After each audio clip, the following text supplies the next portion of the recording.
one of Australia's most powerful figures in the jail and underworld scene. Peter VAIUSU, leader and founder of the fierce gang bloodline TRIGGZ. He's also known online as Triggs and Gangster Meets Sweetness, speaks for the first time, and is now using his platform to steer the youth into a better future. Have a listen to what he has to say about Goulburn Islander Yard when he first came into the system.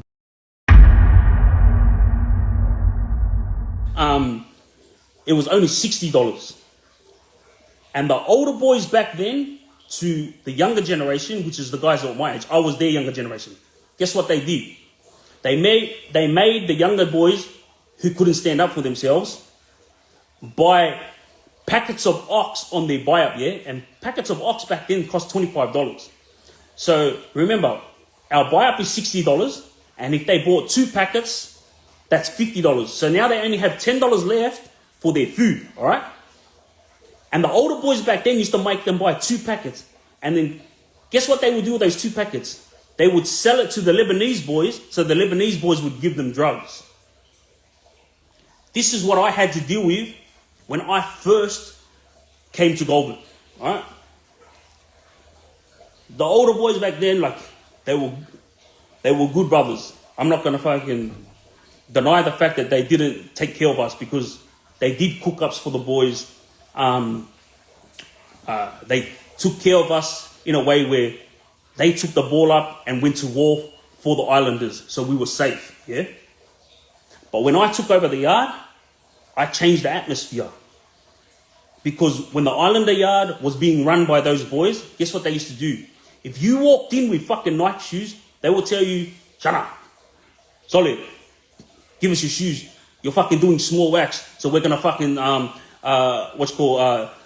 us have your shoes so we can do things with it. You know, shoes, they will literally go and sell it to the Lebanese boys and get their drugs. That's what they were doing.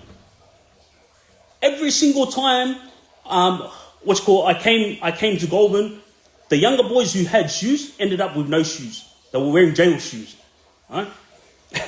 I'm not even gonna lie. I had TNs when I got locked up for 10 years in 2007. I thought I was going home on trial, so I left my TNs to one of my close friends, yeah, and I gave it to him. I went to trial, I lost my trial, and then I went back to Goulburn. And while I was walking in the yard, I saw my mate, and he didn't have my shoes on. I thought maybe he just left it in the room. Hugged him, said hello, and then I walked off. As I was walking, I saw Eamon Durbis. I saw Eamon Durbis, who was in the Lebanese yard, walking around with my TNs on. I walked over, I ended up hitting my own mate, and I asked him, did you sell my shoes to the Lebanese yard? And he said, yes. So this is what happened. When I took over the Islander yard, I stopped the Islander boys from standing over the younger boys. I stopped the Islander boys from selling their shoes, from selling their clothes. I stopped the Islanders from selling their CD players and radios. I put my foot down and I said, if anyone belittles the Islander yard by selling what you own or by selling your brother's stuff, you're gonna fucking get laid out. All right?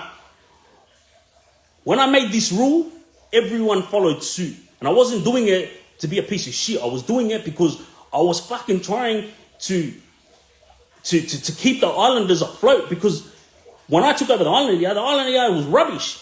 Every fucking country, you had one crew over here, one crew over here, one crew over here. There was like 5 crews. And when I say crews, I don't mean like gangs. I mean like groups. So there was a group of Islanders, there's about 3 or 4 of them, that would do education. That was the education boys. Then you had gangster group here, then you had the worker boys. No one stuck together. And every weekend during barbecues, guess what? The older boys who were selling the younger boys shoes and making the younger boys buy cigarettes on their buy-up so they could buy more drugs, those older boys were eating barbecue, eating good, while everyone else in the Islander yard watched on. That was the worst thing I had ever seen in my life. In 2007, when I walked into the Islander yard, I remember looking at Afele Sevilla, and I said to Afele, is this how it is in the Islander yard? Everyone for themselves? And he goes, I don't even want to talk about it. He goes, this is exactly how it is. It's everyone for themselves. I was like, wow. And then when I took over the Islander yard and I stopped all that bullshit, every week, every Sunday, we had a big cook-up. I would literally get everyone to chuck in food, and then me being the older guy, you'd think I would be the one sitting back and waiting for my food. Mate, there's this one bloke who keeps fucking popping up on my comments saying, fuck BL, you fucking little shit. How about you fucking learn something, get it through your fucking head before you open your fucking mouth, alright? Because I'm the one who was there feeding all your fucking boys, you piece of shit. They had no buy-up, they had no money in their friggin' account, and they had no sense about themselves because they were jumping each other, and you got the nerve to freaking jump on here and fucking try to talk shit on your comments. Hey, how about you fucking learn something? Fucking little shit. Alright? When I took over the yard and I stopped all this from freaking happening, yeah, I would go and make sure that the boys who had drugs, the boys who had mobile phones, the boys who were making moves, I would make sure that they were under my wing, under my protection. And so whatever they made, I would take half of it, yeah? I wouldn't stand over them and take all their shit like everyone else does. I would take half of it. And with that half, I would buy the Islander boys shoes. I would buy the Islander boys CD players. I would make sure all of them had a doona to sleep in so they're warm. I would make sure they were all comfortable. And I would put money in all these motherfuckers' accounts so they could call their parents, all right? This is what I did, which I didn't have to do. I could have saved all this money and I could have sent it all to my family so my family could live well. But I didn't.